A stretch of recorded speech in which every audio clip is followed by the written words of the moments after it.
organizing this very important event at a very critical time in today's world. Namaste, everyone. Good evening. It's my pleasure to be back again with the Indic Researchers Forum platform for another event. I had the pleasure of being with all of you earlier this year. And today I'm going to focus my remarks on the 1971 Bangladesh genocide in the context of the Western silence.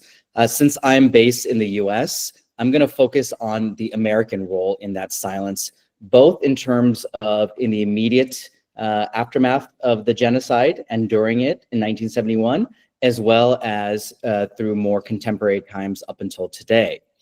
So I want to start with very briefly what happened in 1971. As we all probably know, the former East Pakistan declared independence from Pakistan in 1971, but it was a culmination of several long-standing factors, including linguistic and cultural repression, economic marginalization, political disenfranchisement, and a quest for greater provincial autonomy. Now, if we look at the actions of the West Pakistani military and civilian elite, even prior to the events of 1971, and since independence or the partition of the subcontinent, they were trying to create a cohesive polity that was unified by Islam and the Urdu language. So in that process, of course, the Bengali culture and language was viewed as a problem. Why? Because it was viewed as closely linked to Hinduism and therefore a threat to the conception of the Islamic nation. Now, of course, the two most immediate triggering points were the West Pakistan military and civilian elites' reaction to the Bhola cyclone that killed between 300 and 500,000 people, and the 1970 elections where the Pakistani military establishment refused to accept the victory of the Awami League. The independence movement in 1971 was met with a brutal genocidal campaign of violence by the Pakistani army and local Islamist militias. The conflict in total resulted in the massacre of an estimated 2 to 3 million East Pakistani citizens, primarily Hindus, the ethnic cleansing of 8 to 10 million ethnic Bengalis, many of whom, of course, a majority who fled to India, and very importantly, the rape of at least 200,000 women. And some estimates put that number at much higher and closer to 400,000. Now, that was what was very unique in that rape was used as a weapon of war for probably one of the first times in contemporary genocides. There were, of course, incidents of sexual assault and rape in other genocides, whether in Cambodian genocide, whether the Rwandan genocide, Armenian and others. But this is the first time it was used in recent history in a systematic manner and as a weapon of war. Hindus were the special targets of the violence in this genocide, and that's been clearly documented by official government correspondence, as well as documents, media reports from the United States, Pakistan, and India. Now, while Hindus were the special targets of violence, all Bengalis, regardless of their religious identity, were targeted. The Pakistani military's conflation of Hindu, Bengali, and Indian identities meant that all Bengali were suspect. A Bengali identity assumed a Hindu identity, which in turn assumed an Indian identity. There has been consensus amongst legal and academic scholars that during the Bangladesh Liberation War, the West Pakistani army committed acts of genocide against ethnic Bengalis, followed by acts of genocide against Hindus, both of which meet the legal criteria as organized, targeted, and systematic killing of national, ethnic, racial, or religious groups with the intent to destroy them in whole or in part. Now, there's no doubt that the West, and particularly the US, was aware of what was happening in 1971, and that the Nixon administration turned a blind eye to the genocide intentionally. The most prominent American official who started to ring the alarm bells about what was happening was the American Consul General and the US senior diplomat at the time in Dhaka, Archer Blood. And for those that haven't read the book, please, I would recommend read The Blood Telegram. It's a wonderful book by Gary Bass, which really details and documents a lot of the communications between Archer Blood in Bangladesh and to the US administration at that time, and really talks about the systematic nature of what was happening and the inaction by the US administration. And so he repeatedly warned government officials in Washington about the violence and particularly about the selective targeting of Hindus. And I want to give just a few examples of some of these cables and quote directly from them, because I think it's important to understand there was great clarity with which he was describing the events that were occurring and the way he was warning the officials. So in one of those diplomatic cables, Archer Blood said very clearly, genocide applies fully to naked, calculated, and widespread selection of Hindus for special treatment. From outset, various members of American community have witnessed either burning down of Hindu villages, Hindu enclaves in Dhaka, and shooting of Hindus attempting to escape carnage, or have witnessed after effects which are visible throughout Dhaka today. And there are dozens of these. So in another one, he goes on to note that the Pakistani military was engaged in the mass killing of unarmed civilians, the systematic elimination of the intelligentsia, and the annihilation of the Hindu population. Now, of course, despite this assessment, the Nixon administration continued to support the Pakistani regime and in fact supported them. Now, the warnings actually were not limited to the Consul General Archer Blood. There were several reports from members of Congress, most notably the former Senator Edward Kennedy, as well as the US Ambassador to India at the time, Kenneth Keating, and even the CIA reported on what was happening there.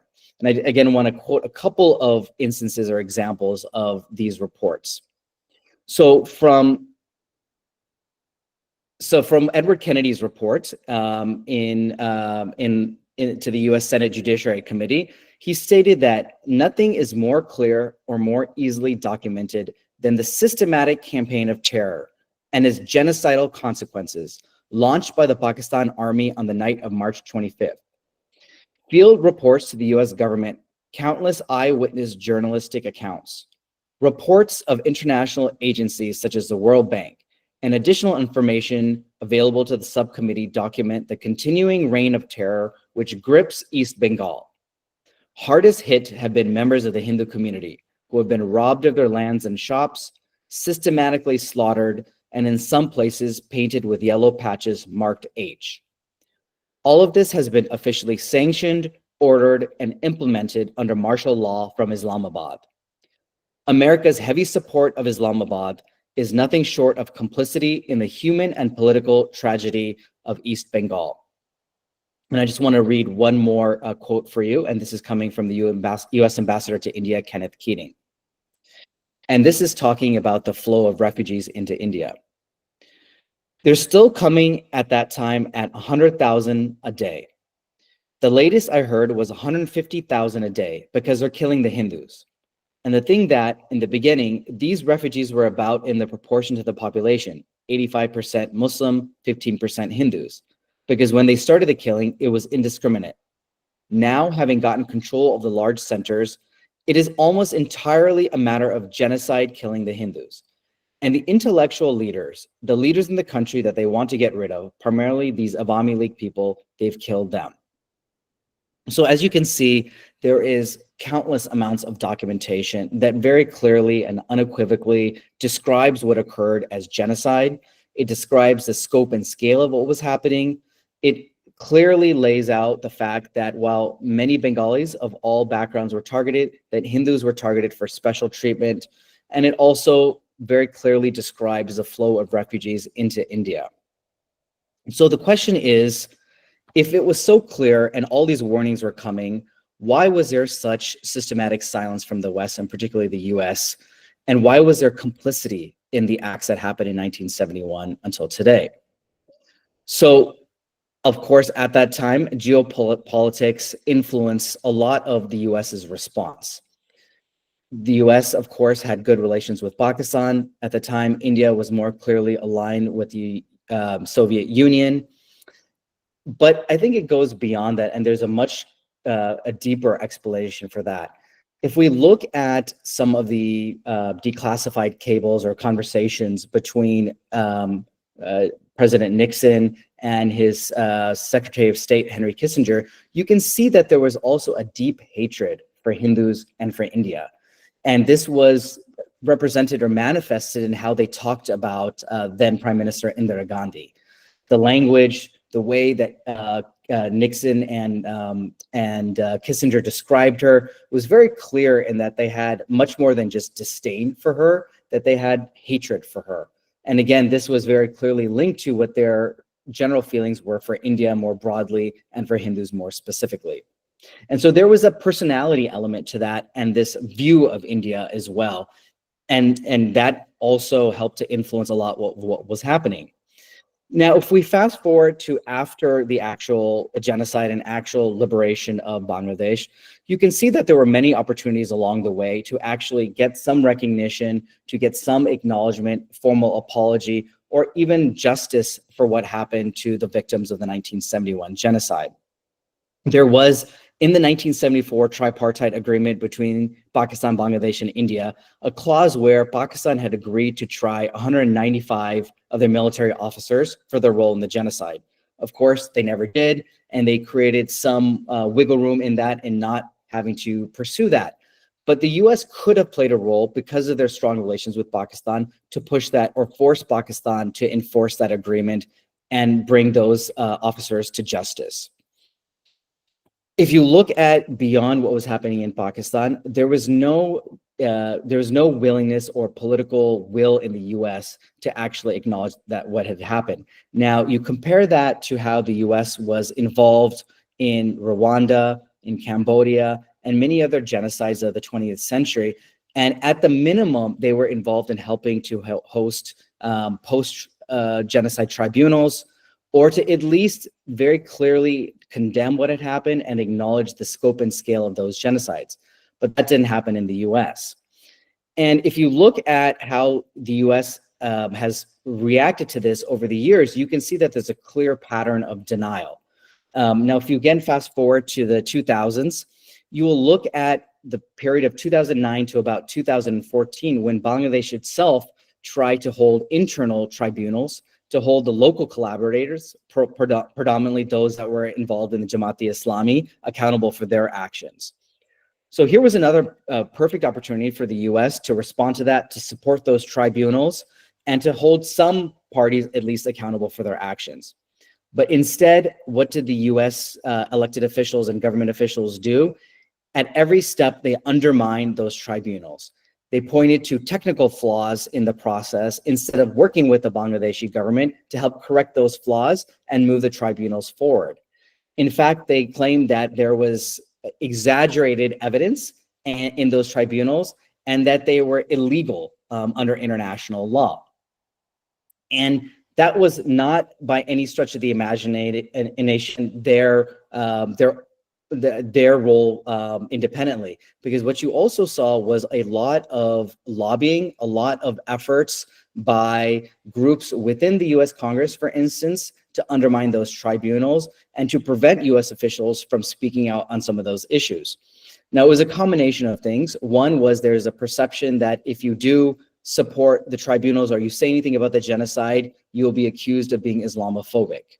And that was actually related in several personal conversations that I had with staffers on Capitol Hill in a number of meetings. And I'm sure my esteemed colleague here, Dr. Richard Benkin, can attest to some of that as well. And if you look at the lobbying that was done, both by Jamaat-e-Islami very directly in Congress, as well as through their proxy organizations, they hired some of the most prominent and the most expensive lobbying groups, including Cassidy and Associates, which is a very well-known lobbying group in the US. They did similar things in the United Kingdom as well, but again, I'm focusing here on the US.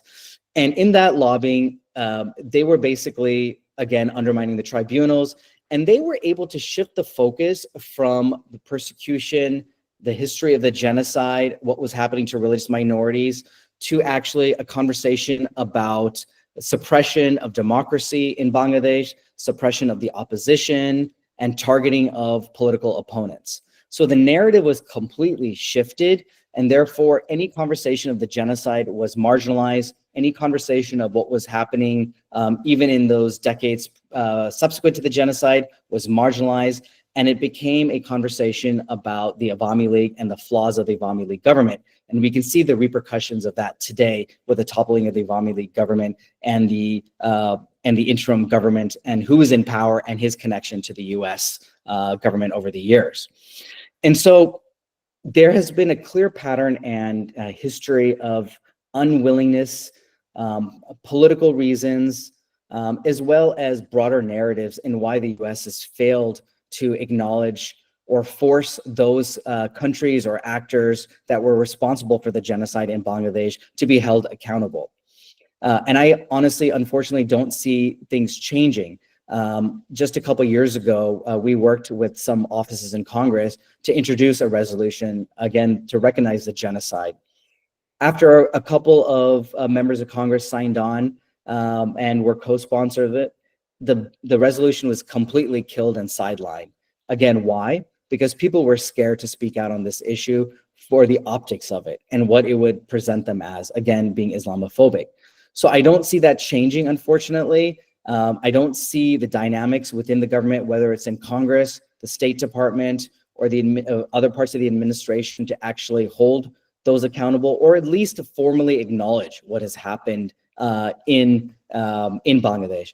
If you look at another case study, you look at the Armenians. It took the Armenians decades for them to formally get a resolution to acknowledge the Armenian genocide. So we're still a long ways away from that. I think that we all have a role to play in continuing to push for acknowledgement of what happened in that genocide, because I think, as was said earlier, history clearly repeats itself and is repeating itself and will continue to repeat itself unless we all continue to speak up and raise these issues.